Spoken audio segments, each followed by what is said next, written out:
चर्चा की शुरुआत करते हैं। मनाली, जो हमेशा से अपनी शांत और खूबसूरत वादियों के लिए जाना जाता है, अचानक से इतनी भयंकर अराजकता या कहें मेहम में कैसे बदल गया। आइए इस पूरी स्थिति को गहराई से समझते हैं। अब जरा इस नंबर पर गौर कीजिए, 685। ये कोई छोटा मोटा आंकड़ा नहीं है। सीजन की पहली भारी बर्फबारी हुई और ठीक इतनी ही सड़कें पूरी तरह से ठप हो गईं। मतलब एक ही झटके में पहाड़ों का संपर्क कट गया और सारी बुनियादी सुविधाएं ताश के पत्तों की तरह ढह गईं। लोग अक्सर क्या सोचकर पहाड़ों पर जाते हैं? एक परफेक्ट विंटर वंडरलैंड, चारों तरफ बर्फ और शांति, है ना? लेकिन असलियत में 16 किलोमीटर लंबे ट्रैफिक जाम थे। लोग 20-20 घंटे तक -डिग्री तापमान में बिना किसी सुविधा के अपनी गाड़ियों में फंसे हुए थे। उम्मीद और हकीकत का इतना बड़ा अंतर शायद ही कभी देखा गया हो। भाग 1, द विंटर वंडरलैंड नाइटमेयर। चलिए समझते हैं कि इस बुरे सपने की असल वजह क्या थी। बुनियादी ढांचे के चरमराने का ये डेटा वाकई चौंकाने वाला है। लाहौल स्पीति, कुल्लू, मंडी और सोलन जैसे इलाकों की हालत तो देखिए। पूरे राज्य में लगभग 4,800 ट्रांसफार्मर उड़ गए। जरा सोचिए, एक तरफ कड़कड़ाती ठंड, दूसरी तरफ हर जगह घुप अंधेरा और ऊपर से होटलों में 100% ऑक्यूपेंसी। मतलब जरूरत से ज्यादा भीड़ और सुविधाओं का ये अकाल। ये तो मानो एक परफेक्ट स्टॉर्म बन गया था। हालात इतने बिगड़ चुके थे कि शक्तिशाली 4x4 गाड़ियां तक पतली कुहल से मनाली के उस 16 किलोमीटर लंबे जाम में रेंग भी नहीं पा रही थीं।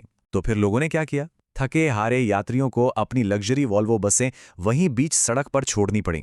जमा देने वाली बर्फ में सूटकेस घसीटते हुए सिर्फ एक कमरे की तलाश में उन्हें 3 से 4 किलोमीटर तक पैदल चलने के लिए मजबूर होना पड़ा। भाग 2, सोशल मीडिया और लोकप्रियता की होड़। आखिर इस स्थिति को और ज्यादा जटिल किसने बनाया? देखिए, खराब मौसम तो कहानी का सिर्फ एक पहलू है। दूसरा पहलू है इंटरनेट पर वायरल होने की अजीब सी होड़। सोशल मीडिया ने कुछ ऐसे उपद्रवी व्यवहारों को जन्म दे दिया है जो पहले कभी देखे ही नहीं गए थे। बर्फ में आधे अधूरे कपड़ों में नाचना, नशे में हंगामा करना, हर जगह कूड़ा फेंकना और तो और स्थानीय रीति रिवाजों का सरेआम मजाक उड़ाना। कुछ लोगों ने तो इन संवेदनशील इलाकों को जैसे अपनी निजी पार्टी का अड्डा ही समझ लिया है। नागरिक जिम्मेदारी या कहें सिविक सेंस को लेकर चल रही बहस तब और तेज हो गई जब एक वीडियो वायरल हुआ। पर्यटकों की सुविधा के लिए एक बिल्कुल नया चार्जिंग स्टेशन लगाया गया था और देखते ही देखते, पलक झपकते ही उसे कूड़ेदान में बदल दिया गया। वहां पड़ी प्लास्टिक की बोतलें और कचरा इस बात का जीता जागता सबूत हैं कि पर्यावरण के प्रति लोगों की जिम्मेदारी कितनी तेजी से खत्म होती जा रही है। इस पूरी स्थिति का दर्द कुल्लू के एक स्थानीय निवासी के इस बयान में साफ झलकता है। उनका कहना है, ये कोई अम्यूजमेंट पार्क नहीं है।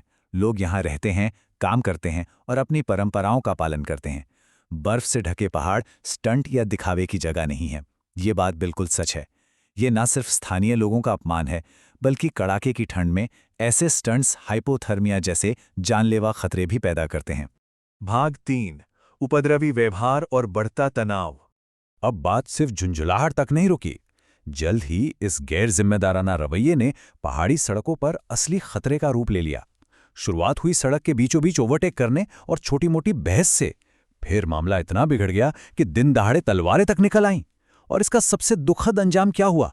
इन हिंसक झड़पों के बीच एक 4 महीने के मासूम बच्चे के घायल होने की खबर आई। ये वाकया सच में दिल दहला देने वाला था। इन घटनाओं के वीडियो जैसे ही वायरल हुए, सोशल मीडिया पर हंगामा मच गया। मांग उठने लगी कि कुछ खास राज्यों के पर्यटकों को पूरी तरह से बैन कर दिया जाए। लेकिन अधिकारियों ने यहां सख्त तटस्थता बनाए रखी। प्रशासन ने साफ कर दिया कि किसी विशेष राज्य या वर्ग के आधार पर कोई भेदभाव या प्रतिबंध नहीं लगाया जाएगा और कानून सबके लिए समान रूप से लागू होगा। भाग 4, स्थानीय लोगों के सब्र का बांध। चलिए देखते हैं कि आखिर स्थानीय समुदायों ने इस पर क्या प्रतिक्रिया दी। जब बेकाबू भीड़ और ये सब उपद्रव हद से ज्यादा बढ़ गया तो स्थानीय लोगों के सब्र का बांध भी टूट गया। अटल टनल के पास एक बेहद खूबसूरत गांव है, सिस्सू। वहां के लोगों ने अपनी शांति बचाने के लिए एक बहुत ही सख्त और अभूतपूर्व फैसला लिया। उन्होंने 20 जनवरी से लाहौल क्षेत्र में हर तरह की पर्यटन गतिविधियों पर पूरी तरह से रोक लगा दी। एक ऐसा राज्य जो पूरी तरह से टूरिज्म पर टिका हो, वहां इस तरह का शटडाउन एक बहुत बड़ा और कड़ा संदेश था। भाग 5, प्रशासन की विरोधाभासी प्रतिक्रियाएं।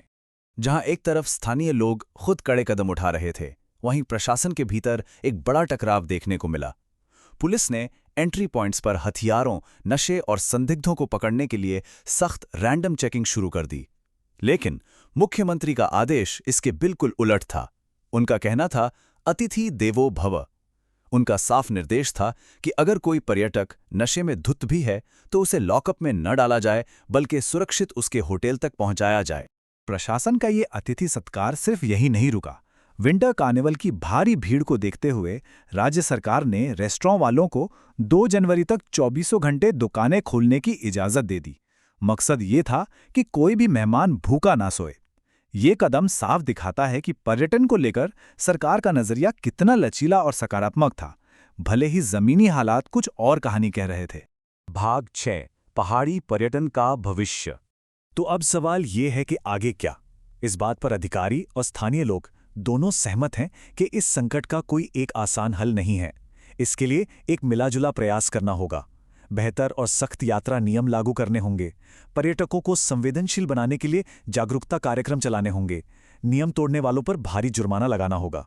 और हाँ, उन सस्ते ट्रैवल पैकेजों पर भी लगाम कसनी होगी, जो अक्सर इस तरह के लापरवाह बर्ताव को बढ़ावा देते हैं। आज की इस चर्चा को खत्म करते हुए मैं एक ऐसा सवाल छोड़ना चाहता हूं जिस पर हम सबको गहराई से सोचने की जरूरत है।